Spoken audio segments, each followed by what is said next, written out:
So, we're going to start by talking about a poem called Stopping by Woods on a Snowy Evening by Robert Frost. This poem is something that our main character in our book, Love That Dog, is going to encounter. And we can learn several things about poetry from this particular poem. So, it's a great place to start. First of all, I want you to see I've got two words up here, one in red and one in blue.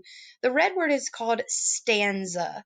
And the way I think of stanzas are paragraphs for poetry. So, like if we're reading a book like Circulatory Story, it's written in what's called prose, which is just paragraphs where it's indented, it's a number of sentences, and then the next paragraph will be indented with a number of sentences, and so on. In poetry, we have different divisions of lines within the poem, but they are called stanzas, and they're usually broken up by a space, as you can see here. There are 4 stanzas, and each stanza is made up of lines, and lines in poetry are like sentences in prose. So it's just like it says, when it takes up a line, that would be line 1, and the next line would be 2, and then 3, and 4, and so on. This one's pretty cool because each stanza has the same number of lines, so we can do some multiplication. We can say 4 stanzas times 4 lines is 16 total lines. All right, so in our 4 stanzas, we've got something called rhyme scheme. A scheme is like the way something works, the plan. So a rhyme scheme is the way the rhymes work, the plan of the rhyming words. So the first thing you would do is start by stanza, look at the last word of every line, and you're going to see if it rhymes with the next last word of the next line. So I'm going to use a blue circle and circle the word no. So I'm looking for words that have that long O sound, like no. The next word is though. It does rhyme, so I'm going to circle it in blue just like no. The next last word of the line is here. Since here doesn't rhyme with no and though, I'm not going to circle it with a blue circle. Line 4, the last word of line 4 is snow. Well, snow rhymes with no and though, so I'm going to put a blue ring around it. Since I'm moving to stanza 2, I'm going to use a different color. The first word of that first line in stanza 2 is queer. So I'm going to see if next words rhyme with queer, have that ear sound. Well, I see that the next word says near. It does rhyme with queer, so a green ring around it. Next word that I'm looking at is lake. Lake doesn't have the ear sound like queer and near, so I'm not going to circle that one. Then I come to year. Year definitely rhymes with queer and near, so I'll put a green ring around it. Third stanza, shake. Well, new stanza, new color, doesn't rhyme with year, so red. Mistake. Mistake rhymes with shake. They both end with that long A-K-E sound. Sweep. Sweep doesn't rhyme with shake or mistake. Flake. Flake does rhyme with shake and mistake, so I'll put a red ring around it. Stanza 4. The last word of the first line of stanza 4 is deep. Deep doesn't rhyme with flake or year or snow, so I'll put a yellow ring around it. Keep. Keep rhymes with deep. Then we've got sleep. Sleep rhymes with deep and keep. And another sleep. Those all rhyme. So when we're looking at rhyme scheme, as in we're in 4th grade, we can't do the rhyme scheme as, or say the rhyme scheme as blue, blue, not blue, blue, green, green, not green, green, red, red, not red, red, yellow, yellow, yellow, yellow. That's just too much. So in poetry, when we write the rhyme scheme, we use letters of the alphabet. We start with A, and every word that rhymes with the word that we match up with A is also noted as A. So all the blue rings are going to be A. Here we have the word here, doesn't rhyme with no or though, so it's going to be a different letter. And we have snow, which rhymes, so it'll be A. Now I'll go to stanza 2.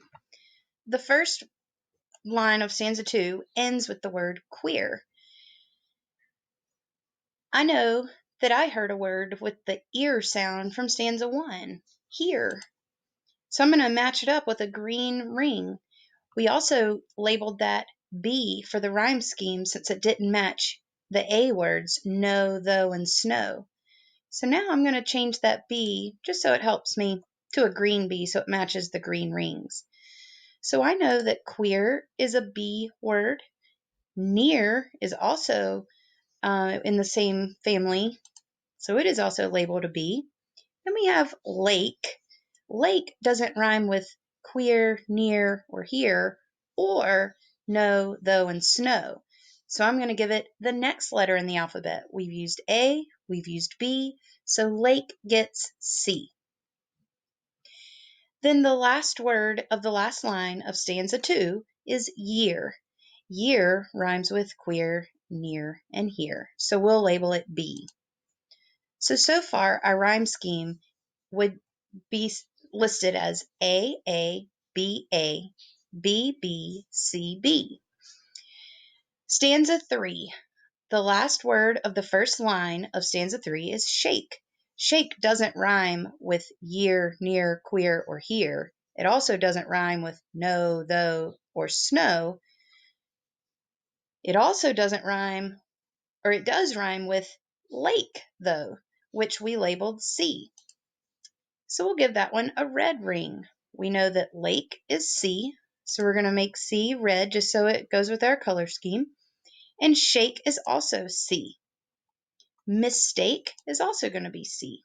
Sweep doesn't rhyme with any of our others, so we've used A, B, C. Now we're on to the next letter of the alphabet, D.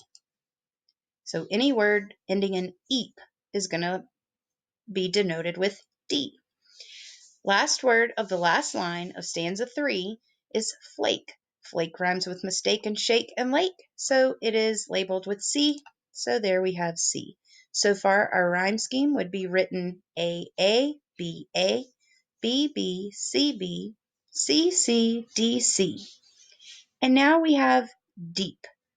Well, deep is an eep word, which was in stanza 3, so let's circle sweep with a yellow circle. Let's change that D to a yellow D just so it matches. And deep at the end of the first line of stanza 4 will be a D rhyme scheme. Keep, sleep, and sleep are also eep words, so we'll make those end with D as well.